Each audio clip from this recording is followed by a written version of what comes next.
Hey les bambins, j'espère que vous allez bien, en tout cas moi ça va nickel. On se retrouve aujourd'hui pour une nouvelle vidéo sur la Ligue des Champions, les qualifications qui se dérouleront le 25 juillet.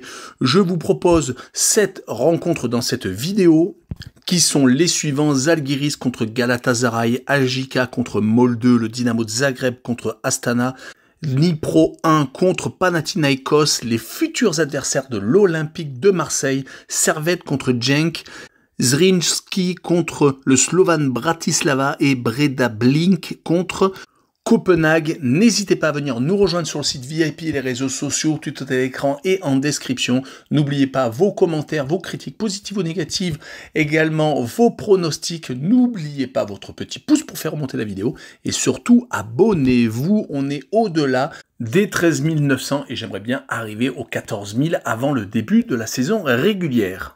Et on attaque par Zalgiris contre Galatasaray, le vainqueur du championnat de Lituanie contre le champion turc Galatasaray, qui vient donc de s'imposer dans ce championnat très compliqué devant Fenerbahçe, Beşiktaş Istanbul et d'autres équipes très compliquées à jouer. Galatasaray est sur 2 matchs amicaux non remportés contre l'Austria de Vienne où ils ont fait match nul et contre Sturm Graz où ils ont perdu 2-0.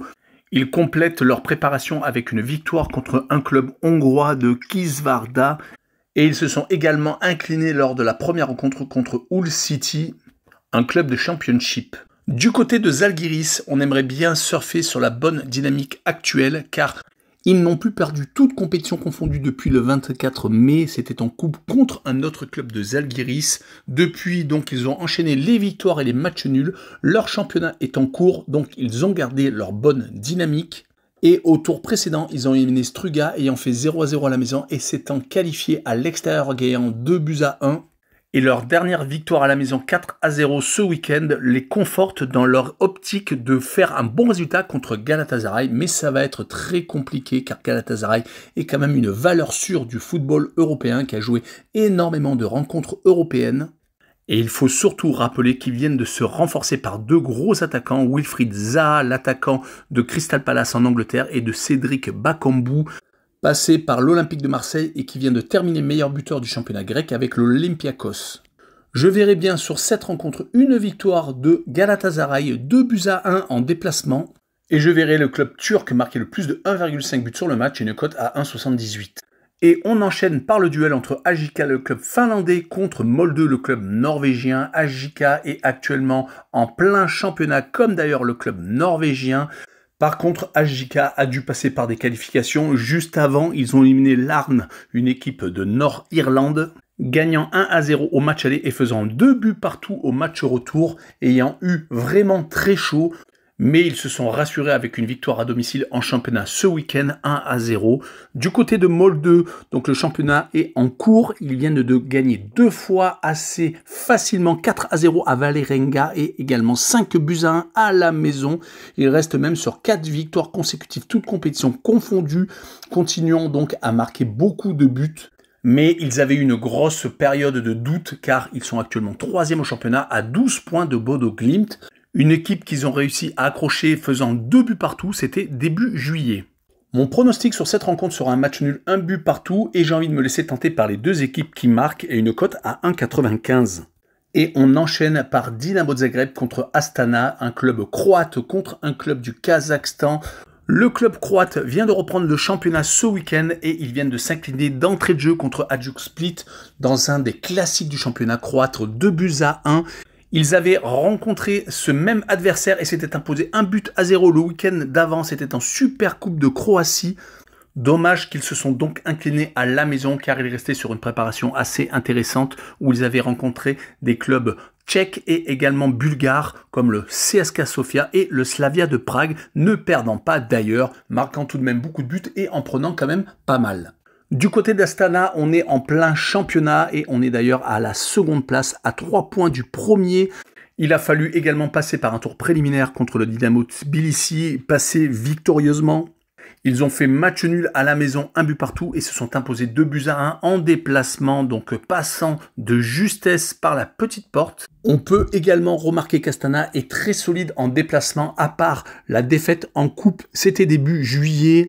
Il n'avait plus perdu depuis juillet 2022, donc une année entière sans perdre, et c'était en qualification pour la Ligue Europa Conférence. Du côté du club croate, à part donc cette défaite en championnat d'entrée de jeu, il n'avait pas perdu également depuis décembre 2022 et c'était en phase de groupe de Ligue des Champions contre l'AC Milan, dont c'est une équipe très solide. Je verrai donc une victoire du Dynamo de Zagreb 2-1 et je verrai bien le plus de 2 buts sur le match, une cote à 1,46. On enchaîne avec le possible adversaire au 3e tour de l'Olympique de Marseille, le club ukrainien de Dnipro contre le Panathinaikos, le club grec, une affiche très intéressante à suivre. Les deux formations sont dans leur phase préparatoire, ils ne font que des matchs amicaux car leur championnat est arrêté. La reprise est prévue le 29 juillet pour Dnipro et en août pour le Panathinaikos. Pour l'instant, le club ukrainien ne fait que des matchs amicaux contre des équipes de leur pays, 4 victoires et un match nul sur les 5 dernières rencontres. Du côté du Pana, c'est un peu plus varié, 3 victoires, un nul et une défaite. Ils ont joué contre le Rayo Vallecano par exemple et se sont inclinés contre l'Apple Bir Shiva, le club israélien, contre l'Arnaka, le club chypriote. Ils se sont imposés et également 2 victoires contre le CSKA Sofia, le club bulgare, et Petrolul, le club roumain. On rappellera qu'à cause du conflit russo-ukrainien, ils jouent leur rencontre délocalisée en Slovaquie actuellement. Et sur cette rencontre, je vois bien une surprise et une victoire du club ukrainien à la maison 1-0 et je verrai le moins de 2,5 buts sur la rencontre avec une cote à 1,67. On poursuit avec le Servette de Genève contre le club belge de La Gantoise. Le club suisse est actuellement sur une très belle phase, surtout en championnat qu'ils viennent de reprendre ce week-end avec une victoire à l'extérieur 3-1 aux Grasshoppers de Zurich. Ils ont fait une campagne amicale assez intéressante avec des victoires contre le Cercle de Bruges, un autre club belge, et les autres succès ont été contre des clubs suisses. Ils savent que le chemin est encore long et ils vont jouer contre la Gantoise qui a fait une préparation de 4 matchs amicaux et c'est assez encourageant. Une victoire contre Burnley, l'équipe qui vient de remonter en Première Ligue. Un match nul contre le Sporting de Lisbonne, l'équipe qui était dans la poule de l'Olympique de Marseille la saison dernière, qui a été quand même assez intéressant sur la scène européenne. Et une seule défaite contre le PAOK Salonique, mais c'était en début de préparation. Ce sera donc une rencontre très compliquée à jouer d'un côté comme de l'autre. Le Servette de Genève n'a perdu qu'une seule fois la saison dernière en championnat à la maison, alors que la Gantoise, hors de leur base, n'ont gagné qu'au club de Bruges, c'était fin mai, sinon ça a été en tout début d'année, juste après la Coupe du Monde. Ils ont enchaîné beaucoup de partage de points et ont perdu des rencontres très importantes qui leur ont malheureusement fait perdre le titre de juste une petite unité par rapport à Anvers. Sur cette rencontre, je verrai bien un match nul, un but partout. Et je verrai le Away No Bet avec le match remboursé 6 victoires de la Gantoise à l'extérieur que je vois légèrement favori avec une cote à 2,11. On enchaîne avec Zrinski, alors j'espère que je le prononce bien, contre le Slovan Bratislava, l'équipe de Bosnie-Herzégovine contre une équipe slovaque. Les Bosniens sont passés par tous les états d'esprit lors du tour précédent de qualification, éliminant le club arménien au penalty après avoir gagné 1-0 au match aller à l'extérieur. Ils se sont inclinés 3-2 lors des prolongations, mais les penaltys les ont sauvés. Ils n'avaient fait qu'une petite préparation d'un match amical perdu d'ailleurs à l'extérieur. Il va vraiment falloir hausser son niveau de jeu car le Slovan Bratislava se présente. Ils se sont qualifiés certes avec beaucoup de difficultés contre le club luxembourgeois de Esperange Swift. Après s'être fait accrocher à la maison, ils ont réussi à gagner 2-0 en déplacement. Ils restaient pourtant sur de très bons matchs amicaux remportés à chaque fois à la maison. D'où cette surprise d'avoir été accroché par ce club luxembourgeois. C'est également une équipe qui a tendance à être très forte quand elle se déplace. Elle ne perd quasiment jamais en championnat. On peut faire la même remarque du côté du club de Bosnie-Herzégovine qui a tendance à gagner à chaque fois chez lui.